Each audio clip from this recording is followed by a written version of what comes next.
This is video from the grease trap camera inspection behind the laundry. This is 50 feet. As we can see, 50 feet line is all clear.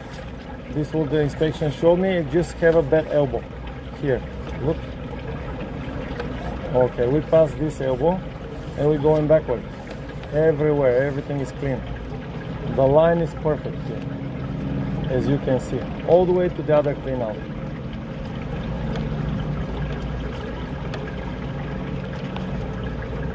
You have elbows that maybe collects, see right here, maybe collects sediments, wipes or stuff like that.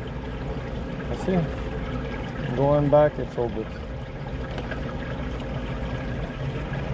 A lot of water, that's why we don't see. This is the bad elbow right here. This is the bad elbow, 13 feet. So this here, it's nothing broken, it's nothing wrong. It just sometimes collects wipes. That's it. That's why it stops.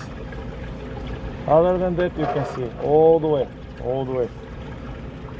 There we go.